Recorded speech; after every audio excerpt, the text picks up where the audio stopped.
Refinitiv's U.S. presidential election app allows you to keep up to date with the latest news in relation to the election. The Markets Overview tab gives insight to how the 2020 election may impact the market. It includes charts for key indices, government bonds, and commodities. The 2020 presidential election app provides a one-stop shop for all things related to the election. By combining news, graphs, charts, and market information, this app aims to provide you with a holistic view of the most important information leading up to the November 3rd election. Good morning, good afternoon, and good evening. I'm Keesa Schreane, and welcome to Refinitiv Perspectives Live. What an election this is shaping up to be, huh? The first debate last week saw both candidates go toe-to-toe. Many viewers were concerned that issues and policies were not addressed. Certainly, one issue took center stage in the days following the debates, and that was COVID. So this is what happened in the 7 days since that debate. Donald Trump was diagnosed with COVID. He was admitted to the hospital on Friday, received treatment, and within 2 days was discharged. All of this raises more focus on COVID and the outcome of this election and how it will affect the American people. Then there were theories being presented by journalists that Trump announcing his diagnosis after markets closed on Friday and returning to the White House Monday was perhaps a strategic play for the markets. Finally, with last night's vice presidential debates between Kamala Harris and Michael Pence, issues from the epidemic to the state of trade to climate change were raised and largely discussed by the candidates. So what have we learned from the data during these last several days? Joining me again today is Michael Dionne to talk through what we've seen in the past week. Hello, Mike. Hey, Keesa, how are you? So, Mike, just wanted to talk with you about given the uncertainty of the election's outcome, what are some of the trends we're seeing on the exchanges now? Yeah, a couple of things. I think, as you alluded to it, the president coming out of the hospital on Monday, without doubt, had some bearing on a very solid performance for the major exchanges in the U.S. During the course of the day on Monday. I think we also need to look at the fact that the stimulus bill, the potential stimulus bill, is having major bearing on the movements in the markets. I would even go so far as to suggest that, everything else at this juncture is just noise relative to major movements in the markets.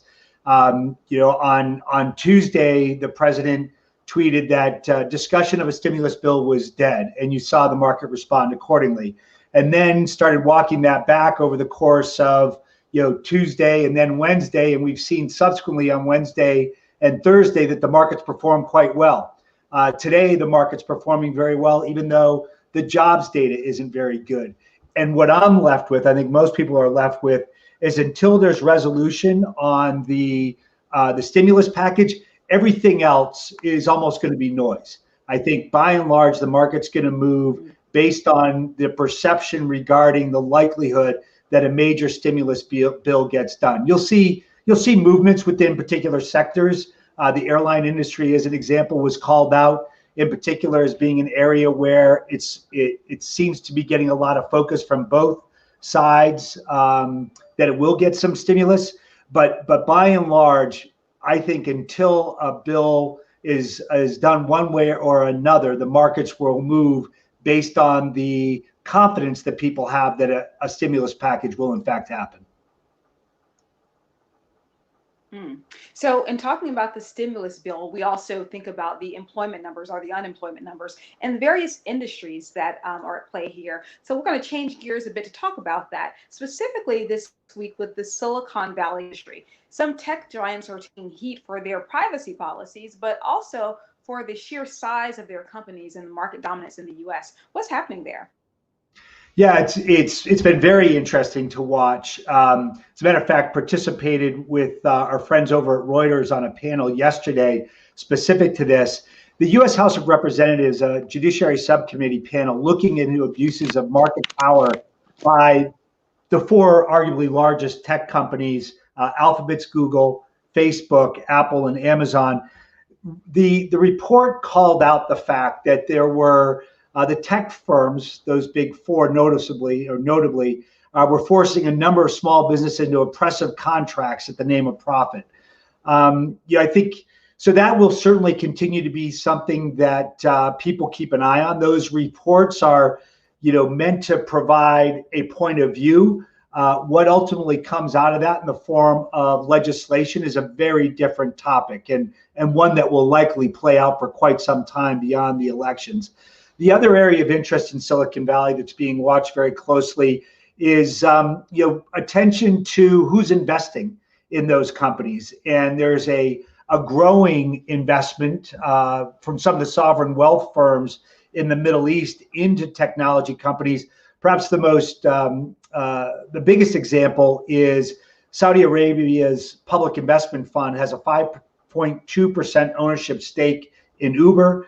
It's also a major investor in SoftBank's Vision Fund, which owns another 16% of Uber, and also has stakes in Slack, WeWork, DoorDash, other major companies such as Boeing, Facebook, and Cisco. The underlying issue there is, does that introduce risk in any of these major tech firms, and how do we need to think about the policies and essentially how these organizations govern themselves based on this foreign investment. If at a benign level you think they're simply doing it because it represents a good return on the investment, but it's something that we will be monitoring closely to see if it is having impact on some of the investment decisions that those companies make.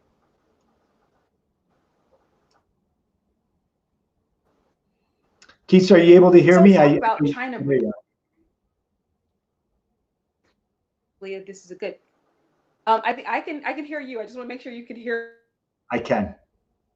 For me, we're switching gears. I want to talk a bit for last night's vice presidential debate. Wondering if other position in the world, as well as the trade, their position in the world, as well as the so-called trade war that the U.S. has with them. Yeah, I think there's a number of things that we're obviously watching there. I think the first is the Trump administration's attempt to force Chinese social media app TikTok to either get out of the U.S. market or to sell its American operations. Oracle, most notably in that. Anybody like me that has teenagers in the house understands just how relevant and important TikTok is to the lives of many people these days. I think the other thing that we're looking very closely at is, some of the sanctions that we have imposed upon specific companies like Huawei. They're a big telecom gear provider. They're a major foundational element, a lot of the 5G technology that's being developed. So I think there is concern that as a foundational element in 5G, closer monitoring by the Chinese government. To what degree is Huawei, in cahoots with the government the Chinese government in trying to understand what's going on here? So that's certainly something that we'll be watching. I think broadly speaking, also Chinese manufacturers become thoroughly independent of Western technology. Will there be unintended consequences to Washington's strategy? It'll be interesting to watch if they become completely independent in needing Western technology to put their solutions forward. So, I think both parties are very focused on China. I frankly don't know that their approaches differ all that much. And frankly, in watching some of these debates, it's difficult to know where anybody stands, and that the candidates, whether they're the presidential or vice presidential, don't seem too eager to answer the question that's been posed to them. And specifically about that, I mean, since we're leading into that, have you seen a lot of commentary, or has the data shown anything about how the U.S. people have viewed just that? I know it's been less than 24 hours, but how the debate, just the tonality of it, the civility of it, if you will, between last week and now, what are you hearing, or what is the data saying? Yeah, not much yet gleaned in the data. I think we'll obviously continue to watch the polls and see if the vice presidential debates have much bearing on the change there. The polls have been pretty steady for some time. So that would be the first place that you'd look to see if there's been an impact. To your point, there was certainly a far greater degree of civility last night, but again, I don't think in any of the debates thus far we've seen a keen desire to answer questions directly. Seems more about getting a point of view, answering a question on policy. Well, we could see a change in that, I guess, or not, if we do actually have debates moving forward. So stay tuned there, Mike. Thank you so much for joining us. Happy to do it. Now we have Customer Success Manager Erik Foo with Refinitiv, and Erik's going to talk us through what we're seeing in Eikon and DataStream. Erik, thank you for joining. Yeah, thanks for having me. As you know, it's been a pretty interesting week, and taking all of the events that we just discussed and COVID into account, what is the volatility index showing us? Yeah, so using DataStream Chart Studio and Eikon, and specifically looking at the VIX against the S&P 500, we wanted to see if there was any sort of correlation in the VIX ramping up before any elections over time. So it did so in 2008, but I think that was mainly due to the financial crisis that just hit just before the election. And you can see on the on the chart here, it actually reached its highest point ever this year of Q2 2020 at just over 80, mainly because the markets were so uncertain based on COVID. So currently it's sitting at just below 30. And a couple of main points here. It's just surprising it's not higher leading up, with 2 to 3 weeks going into the election. So, given Biden's desire to bring back restrictions up based on COVID, and considering his current lead in the poll, it's just surprising there isn't more volatility. Restrictions would really hamper down business again, negatively impacting GDP, especially personal consumption, which makes up about 70% of GDP.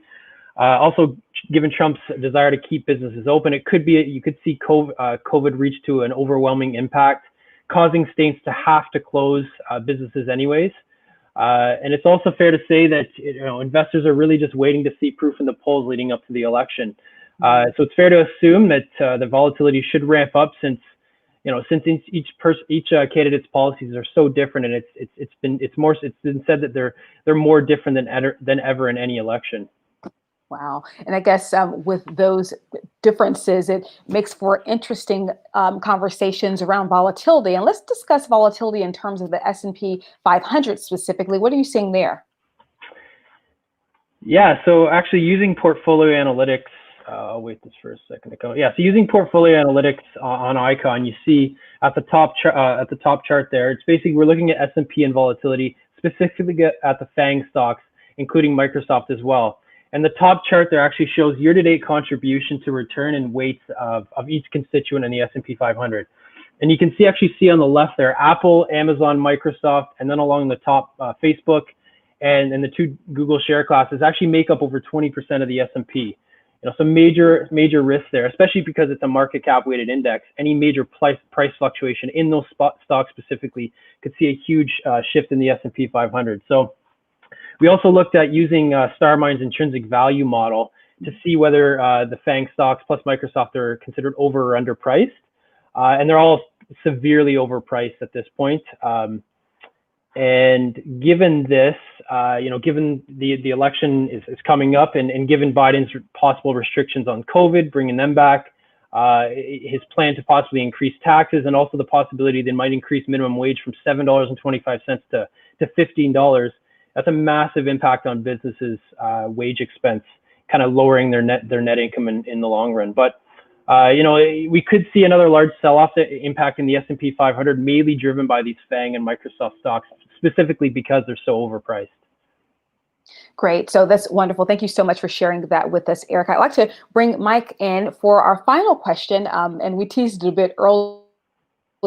With the possibility of Trump dropping out and the uncertainty around that, as well as some of the other areas of uncertainty that we've seen so far, what could we possibly find in the coming weeks around changes in the data? Do you have any thoughts there, or thoughts from perhaps some past historical knowledge about this?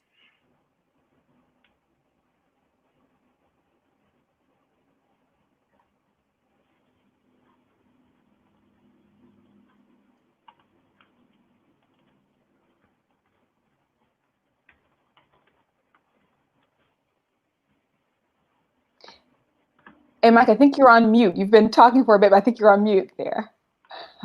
I had I'm so much starting good from the things- I had beginning. so many good things to say too. It's a shame. I'm sure that's the first person that's happened to here in our virtual world. But in all seriousness, yeah, I think the first thing that you would look to see based on the news today regarding Trump's choice not to participate in a virtual debate, does that add volatility to the market? Something that Erik was tracking very closely. Then the next thing is what impact is volatility having on the market more broadly? I think, frankly, we've been a little surprised at the disconnect between the volatility and the performance of the market. You can even go so far as to say the disconnect between the GDP and the markets, the equity markets in particular. So I don't know necessarily that we'll see a lot of movement in major indices based on whether or not someone's going to participate or not participate in an upcoming debate, whether it's virtual or live. Mm-hmm. So from trade to the pandemic to where we are with the volatility in the indexes to the disconnects that seem to exist, it sounds like we're in for an extremely interesting next few weeks, as we've already predicted. Thank you so much, Mike and Erik, for joining us. Thank you. Thank you. And thank you so much to our viewers for joining us. If you've enjoyed today's show, please register for an upcoming webinar happening on October 14th. The name is Reviving the American Economy. You can join by using the URL or scanning the QR code on your screen right now. I'm Keesa Schreane. Thank you so much for joining me, and be well.